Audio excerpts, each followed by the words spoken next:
Hello friends. हम लोगों ने जीएसटी प्रैक्टिशनर, टैक्स प्रैक्टिशनर, इसके बारे में कई बातें करी हैं। उसी फील्ड का एक और बहुत ही इम्पॉर्टेंट वर्क है जिसको करके भी हम अच्छी अर्निंग कर सकते हैं, और उसको अगर मैं एक नाम दूं तो वो है ट्रेडमार्क प्रैक्टिशनर। ट्रेडमार्क प्रैक्टिशनर, या हम ऐसा कह सकते हैं कि ट्रेडमार्क की फील्ड में प्रैक्टिस करके भी हम एक अच्छी अर्निंग कर सकते हैं। ट्रेडमार्क बेसिकली होता क्या है, सबसे पहले इसको समझते हैं। देखिए, कोई भी यूनिक आपके पास लोगो है, उसका साइन है, वर्ड है, कोई सिंबल है, कोई डिज़ाइन है, कोई कॉम्बिनेशन है जो आपको आइडेंटिफाई करवाता है, डिस्टिंग्विश करवाता है आपकी गुड्स को, आपकी सर्विस को फ्रॉम अदर्स। एकदम सिंपल भाषा में कहें, दूसरों से अलग। जब आप कोई बिजनेस स्टार्ट करते हो या कोई भी पर्सन पूरे वर्ल्ड में, अब आप सोचो ना कि अगर मैं बोलूं जोमेटो तो आपके दिमाग में उसका लोगो आ जाएगा तुरंत। डोमिनोज, केएफसी, ये बड़े बड़े ब्रांड्स हैं। अगर आप चाहो कि कल को आप भी अपनी एक शॉप ओपन कर लो केएफसी के नाम से, क्या कर सकते हो? नहीं कर सकते हो। क्या आप डोमिनोज का नाम यूज कर सकते हो? नहीं कर सकते हो। तो इनके पास ऐसा क्या है कि आप इनका नाम यूज नहीं कर सकते हो? बिकॉज इनके पास प्रोटेक्शन है। किस चीज का प्रोटेक्शन है सर? ट्रेडमार्क का। इनका लोगो रजिस्टर्ड है, इनका नाम रजिस्टर्ड है, इनकी कंपनी रजिस्टर है। तो बेसिकली ट्रेडमार्क एक प्रोटेक्शन देता है आपके बिजनेस के नाम को, डिफरेंशिएट करता है आपकी आइडेंटिटी को दूसरों से, कि भाई ये जो लोगो है ये बिलोंग करता है स्पेसिफिक एक्सक्लूसिव आपके बिजनेस से। तो इसके लिए ट्रेडमार्क अप्लाई करना पड़ता है। अब आप सोचिए कितनी इंपॉर्टेंट चीज़ है। तो अगर अभी तक आपने इस फील्ड को एक्सप्लोर नहीं किया था तो आप करिए, बिकॉज इससे भी आपका जो पोर्टफोलियो है अर्निंग का, उसमें कहीं ना कहीं एक वैल्यू एडिशन ज़रूर होगा। देखिए, एक ट्रेडमार्क प्रैक्टिशनर क्या क्या कर सकता है। सबसे पहले सर्च। आपको कोई भी लोगो, कोई भी ट्रेडमार्क, कोई भी वर्ड रजिस्टर करना है, उससे पहले वेबसाइट होती है ट्रेडमार्क की जहां पर जाके आपको सर्च करना होता है। सर्च करने के बाद फिर आपको यह चेक करना होता है कि उसकी अवेलेबिलिटी है या नहीं है। अगर उस जैसा कोई दूसरा ट्रेडमार्क है तो आप वो सिमिलर ट्रेडमार्क नहीं ले सकते। तो दो चीज़ें करता है, सबसे पहले सर्च करेगा, अवेलेबिलिटी चेक करेगा, अगर है अवेलेबल फिर उसको अप्लाई करेगा। और अप्लाई करने के बाद कई बार ऐसा होता है कि ऑब्जेक्शन आ जाता है कि आपका जो ट्रेडमार्क है वो किसी से सिमिलर है। अब आप कहोगे सर, जब हमने सर्च कर लिया है, जब हमने अवेलेबिलिटी जब चेक कर ली है, तो फिर क्यों ऑब्जेक्शन आता है? इसको भी हम लोग डिटेल में समझेंगे सारी चीज़ें। तो एक ट्रेडमार्क प्रैक्टिशनर ये सारी चीज़ें कर सकता है। वो सर्च करेगा, फिर वो चेक करेगा अवेलेबल है या नहीं, अप्लाई करेगा और ऑब्जेक्शन का रिप्लाई कर सकता है। अब आपके माइंड में एक क्वेश्चन आ रहा होगा, सर इसके लिए क्या क्वालिफिकेशन चाहिए? तो सिंपली वर्ड में मैं बोलूं तो कोई भी क्वालिफिकेशन ट्रेडमार्क प्रैक्टिशनर बनने के लिए नहीं चाहिए। आप किसी का भी ट्रेडमार्क अप्लाई कर सकते हो।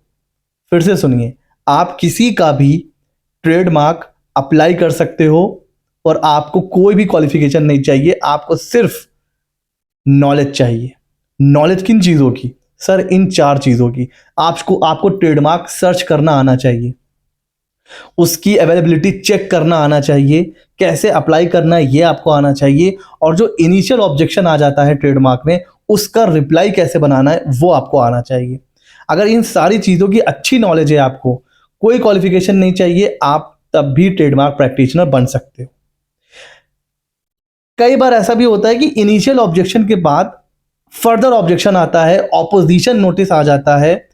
उस केस में जब आपको ट्रेडमार्क की हियरिंग करनी पड़ती है, ट्रेडमार्क का भी अपना ट्रिब्यूनल होता है, वहां पे हियरिंग करनी होती है। उस केस में फिर आपको नीड होती है ट्रेडमार्क अटॉर्नी, ट्रेडमार्क प्रोफेशनल्स की, जो कंपनी सेक्रेटरी और लॉयर बन सकते हैं। वो एक अलग पाथ हो गया, वो एक अलग चीज हो गई। यहां तक बहुत कम केस होते हैं जो यहां तक जाते हैं जहां पर आपको फर्दर रिप्लाई करना पड़ता है। बेसिकली ट्रेडमार्क प्रैक्टिशनर बनने के लिए आपको कोई क्वालिफिकेशन नहीं चाहिए।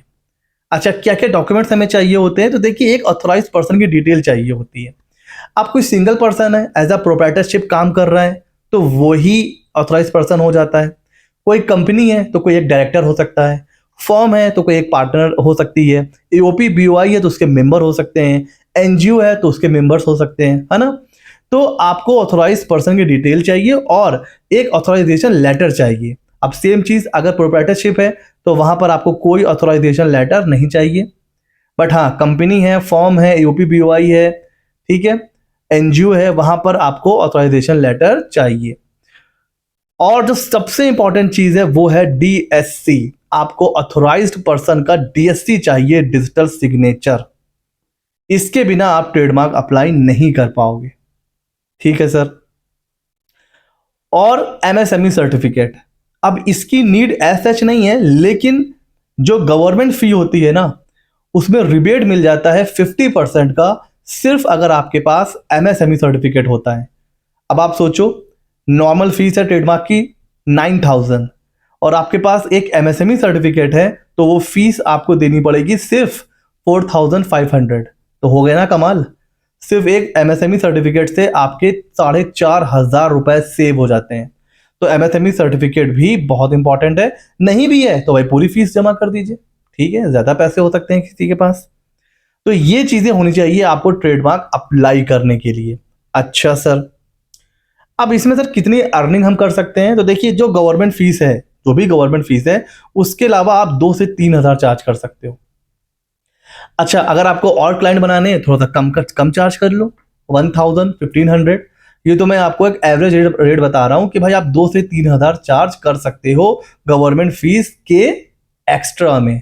तो ये अच्छी खासी अर्निंग होती है। अब आप सोचो, अगर आपने पूरे मंथ में, अगर आपने 5-6 ट्रेडमार्क भी अप्लाई कर दिए पूरे महीने में, तो आराम से 10-15 हज़ार की एक्स्ट्रा इनकम हो गई। और फिर उसके फर्दर रिप्लाई, उसकी फीस आप चार्ज कर सकते हो, है ना। तो ये चीजें हैं, ये ऐसी फील्ड है जिसके बारे में मैं आपको बताना चाह रहा हूं कि अगर आप अभी सिर्फ ट्रेडिशनल प्रैक्टिस कर रहे हो, जीएसटी, इनकम टैक्स, अकाउंटिंग, उसी में लगे हुए हो, तो थोड़ा सा अपना जो पोर्टफोलियो है, अपनी जो लिमिटेशन है, ठीक है ना, आपकी जो बाउंड्री है, उसको थोड़ा सा और इन्हेंस करिए और ज्यादा चीजों को अपनी प्रैक्टिस में ऐड करिए। जितनी ज्यादा चीजें आप प्रैक्टिस में ऐड करोगे, आपकी प्रैक्टिस उतनी ज्यादा ग्रो करेगी। तो ये था एक अवेयरनेस वीडियो। अब अगर आप चाहते हो कि मैं ट्रेडमार्क को सर्च कैसे करना है, अप्लाई कैसे करना है, रिप्लाई कैसे बनाना है, और जो मैंने आपको बताया कि 95% केसेस में ऑब्जेक्शन आ ही जाता है ट्रेडमार्क में, तो ये जो सारी चीजें हैं, अगर आप चाहते हो इसके ऊपर मैं एक प्रैक्टिकल वीडियो बनाऊं अलग से, तो आप कमेंट सेक्शन में मुझसे मतलब आप कह सकते हो, कमेंट कर सकते हो। तो हम इसके ऊपर 2-3 वीडियोस में पूरा कवर करेंगे कि ट्रेडमार्क कैसे अप्लाई करना है, कैसे सर्च करना है, कैसे रिप्लाई करना है, ठीक है। इजी प्रोसेस है, कोई बहुत ज़्यादा कॉम्प्लिकेशन नहीं है, बट अगर आप कहोगे तो उसके ऊपर अलग से एक प्रैक्टिकल वीडियो बना देंगे। ये वीडियो इस बारे में था कि भाई अगर आप अभी तक ट्रेडिशनल प्रैक्टिस कर रहे हो और सोच रहे हो सर कैसे अर्निंग को ग्रो करना है, तो ट्रेडमार्क प्रैक्टिशनर बन के भी आप अपनी अर्निंग को ग्रो कर सकते हैं। वीडियो कैसा लगा ज़रूर बताइएगा। ऐसे ही इंटरेस्टिंग वीडियोज़ हमारे चैनल पर आते रहते हैं। मिलते हैं अगले नॉलेजेबल वीडियो में।